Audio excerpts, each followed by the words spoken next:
जीता America, NATO, Putin ने जीता पूर्वी यूक्रेन। लगभग 1370 दिन की जंग में पुतिन ने साबित कर दिया कि जब तक रूस नहीं चाहेगा युद्ध विराम नहीं होगा। लगभग 4 साल की जंग में रूस ने साबित कर दिया कि चाहे अमेरिका हो या फिर नेटो के 32 देश, वो किसी भी कीमत पर यूक्रेन को जंग नहीं जिता पाएंगे। जिस तरह से राष्ट्रपति ट्रंप ने 28 सूत्रीय यूक्रेन शांति समझौते का मसौदा तैयार किया है, वो साबित करता है कि रूस ने यूक्रेन की जंग जीत ली है और पूर्वी यूक्रेन से यूक्रेनी सेना का सफाया कर दिया है। खबर तो यहाँ तक है कि ट्रंप के प्लान के खिलाफ नेटो और यूरोप के देश एकजुट हो गए हैं और जेलेंस्की की चाहकर भी ट्रंप के 28 सूत्रीय शांति योजना को स्वीकार नहीं कर पा रहे हैं और जेलेंस्की भी चाहकर ट्रंप के 28 सूत्रीय शांति योजना को स्वीकार नहीं कर पा रहे हैं, क्योंकि ट्रंप की 28 सूत्रीय यूक्रेन शांति योजना में साफ तौर पर रूस की जीत नजर आ रही है। हम आपको दिखाने जा रहे हैं कि क्या 28 नवंबर को ट्रंप की तरफ से जेलेंस्की को दी गई डेडलाइन यूक्रेन के अंत की डेडलाइन साबित होगी, क्योंकि ट्रंप की शांति योजना की वजह से यूक्रेन के पूर्वी मोर्चे पर तैनात यूक्रेनी सैनिकों ने जंग लड़ने से मना करना शुरू कर दिया है, जबकि दूसरी तरफ पुतिन की सेना ने पूर्वी यूक्रेन के खार्किव में ऐसा खौफनाक खूनी हमला किया है जिससे जेलेंस्की के होश उड़ गए हैं। जेलेंस्की ने खुद माना है कि इस वक्त हालात बेहद नाजुक हो चुके हैं। हम बुलेटिन की शुरुआत करते हैं रूस के उन हमलों से जिसने यूक्रेन से पूरी तरह से पूर्वी मोर्चा छीनना शुरू कर दिया है।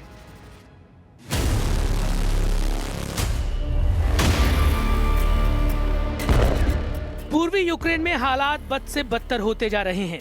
पूर्वी यूक्रेन का डॉनबास का पूरा इलाका पुतिन के निशाने पर है। पूर्वी यूक्रेन का Donetsk, Luhansk, Kherson, Kharkiv, सुमय, चर्नीव, Zaporizhzhia, Kherson में रूस के सबसे भीषण हमले हुए हैं। यहाँ तक कि रूस ने यूक्रेन की राजधानी कीव पर भीषण हवाई हमले करके साबित कर दिया है कि यूक्रेन को अमेरिका और नेटो के एयर डिफेंस सिस्टम किसी भी कीमत पर बचा नहीं पाएंगी। रूस ने किंजल, इस्कंदर जैसी घातक मिसाइलों से कई हमले किए हैं जो यूक्रेन के लिए मौत की सुनामी साबित हुई हैं। यूक्रेन ने खुद माना है कि रूस ने पिछले दिनों यूक्रेन पर 4500 से ज्यादा स्ट्राइक और 6000 से ज्यादा आत्मघाती ड्रोन से हमले किए हैं। यहाँ तक कि यूक्रेन ने ये भी दावा किया है कि इस वक्त 162 मोर्चों पर बेहद भीषण जंग चल रही है। पिछले 24 घंटे में यूक्रेन के खार्किव पर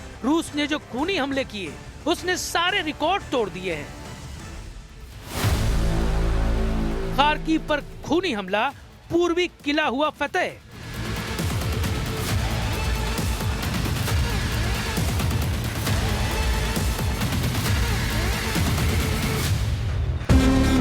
रूसी सेना ने 23 नवंबर को पूर्वी यूक्रेन के खार्किव पर बहुत बड़े ड्रोन हमलों को अंजाम दिया है।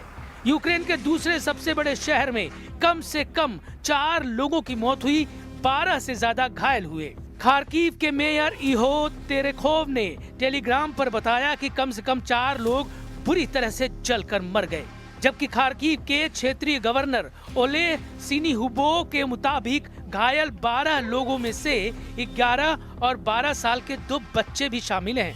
यूक्रेनी अधिकारियों के मुताबिक शहर के 6 जिलों में 15 हमले दर्ज किए, जो रूसी सीमा से लगभग 30 किलोमीटर दूर पर स्थित है। जेलेंस्की ने भी माना कि युद्ध के मोर्चों पर हालात बेहद संगीन हैं।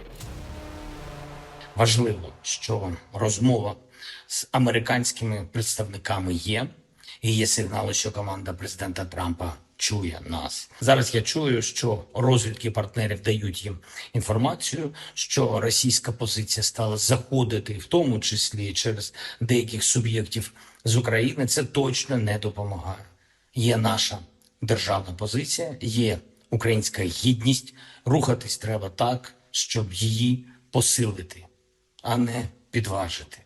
Розраховую, що мене почують зараз ті, кого це стосується. जेलेंस्की से सैनिकों की बगावत, जंगी मोर्चों से भागी यूक्रेनी सेना।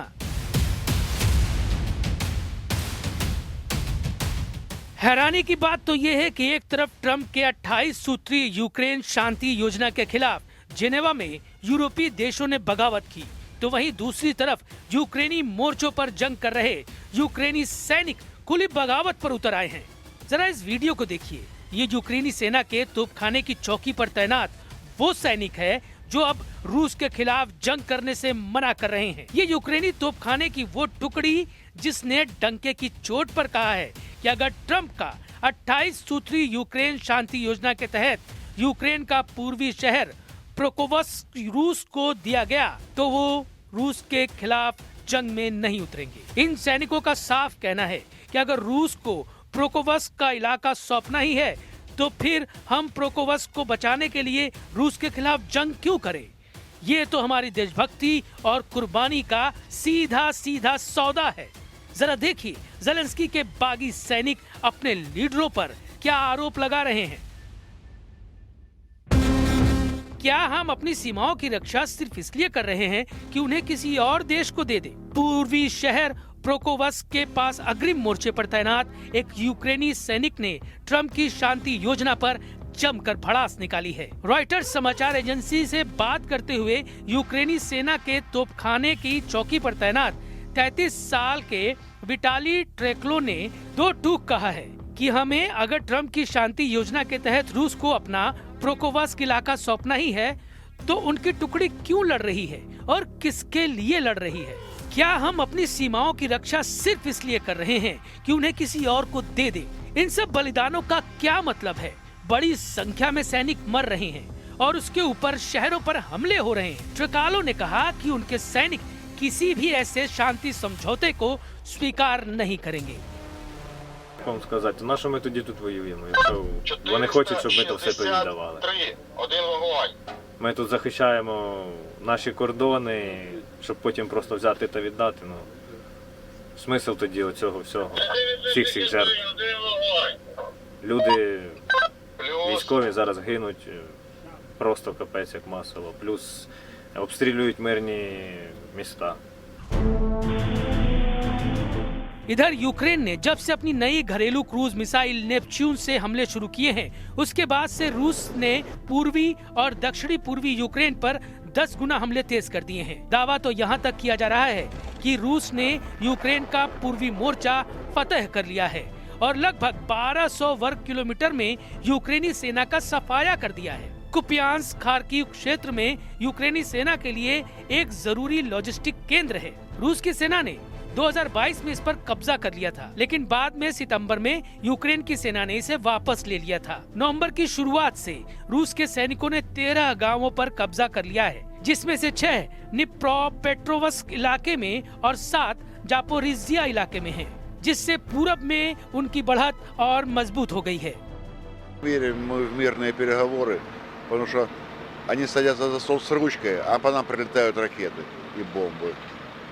И гибнут люди. Вот сегодня женщина погибла, вынесли только что вот недавно. इधर यूक्रेन, अमेरिका और यूरोपीय देशों के अधिकारियों ने जेनेवा में मीटिंग की है, जिसमें यूक्रेन युद्ध रोकने के लिए वॉशिंगटन के प्लान पर चर्चा हुई। यूक्रेन और उसके सहयोगी देशों ने आरोप लगाया था कि प्लान में रूस को रियायत दी गई है। इस योजना में यूक्रेन से कुछ इलाके छोड़ने, अपनी सेना पर कुछ सीमाएं लगाने और नेटो में शामिल होने की महत्वाकांक्षाओं को छोड़ने की मांग की गई है। यूरोपीय देशों का साफ कहना है कि ट्रंप की 28 सूत्रीय यूक्रेन योजना सीधे सीधे रूस की जीत साबित हो सकती है। वहीं यूक्रेनी विपक्षी पार्टियों ने अमेरिका की 28 सूत्रीय यूक्रेन युद्ध योजना को रूसी जाल बिछाकर खारिज कर दिया है। यूक्रेन की विपक्षी पार्टियों के नेता और सैनिक इसे हार के बराबर मानते हैं। यूक्रेन की मुख्य यूरोप समर्थक विपक्षी पार्टी ने लीक हुए 28 सूत्रीय शांति प्रस्ताव की निंदा की है और इसे क्रेमलिन द्वारा रचा गया एक जाल बताया है जो देश की संप्रभुता को कमजोर करता है। रूस यूक्रेन युद्ध समाप्त करने के अमेरिकी राष्ट्रपति डोनाल्ड ट्रंप के विवादास्पद योजना पर यूक्रेन के राष्ट्रपति ज़ेलेंस्की भड़क गए हैं। यूरोप ने भी इस प्रस्ताव पर असहमति जताई है। ऐसे में प्रस्ताव के लागू होने से पहले ही विवाद बढ़ गया है। अमेरिकी सीनेटरों ने भी इसकी कड़ी आलोचना की है। वहीं अमेरिका के विदेश मंत्री मार्को रूबियो का दावा है कि ट्रंप द्वारा कीव पर दबाव डाला जा रहा है कि 28 बिंदु वाला शांति प्रस्ताव वास्तव में अमेरिकी योजना नहीं बल्कि रूस की इच्छा सूची है। We had a very good day today. I think we made a tremendous amount of progress. Even from the last time I spoke to you, and I apologize for keeping you waiting, but there was more work to be done. You know, we began almost 3 weeks ago with a foundational document that we socialized and ran by both sides, and with input from both sides. Trump ने Ukraine के राष्ट्रपति Zelensky पर फिर से हमला बोला है। अमेरिकी राष्ट्रपति ने यूक्रेनी नेताओं की आलोचना की है और उन पर वॉशिंगटन के समर्थन की कोई कद्र न करने का आरोप लगाया है। सोशल मीडिया पर पोस्ट किए गए एक बयान में ट्रंप ने लिखा, यूक्रेन के नेतृत्व ने हमारे प्रयासों के लिए जरा भी आभार नहीं जताया है। ये टिप्पणी फरवरी में व्हाइट हाउस में हुई तीखी बहस के दौरान की गई उनकी टिप्पणियों की याद दिलाती है, जिसमें ट्रंप और अमेरिकी उपराष्ट्रपति जेडी वेंस ने जेलेंस्की की कड़ी आलोचना की थी। अब ट्रंप ने अपने 28 सूत्री योजना को लेकर जेलेंस्की पर जमकर भड़ास निकाली है। कुल मिलाकर हालात ऐसे हो गए हैं कि या तो ट्रंप की 28 सूत्री योजना पर जेलेंस्की को 27 नवंबर तक हाँ करना होगा, वरना 27 नवंबर के बाद पूरे पूर्वी यूक्रेन पर रूस के हमले कई गुना तेज हो जाएंगे।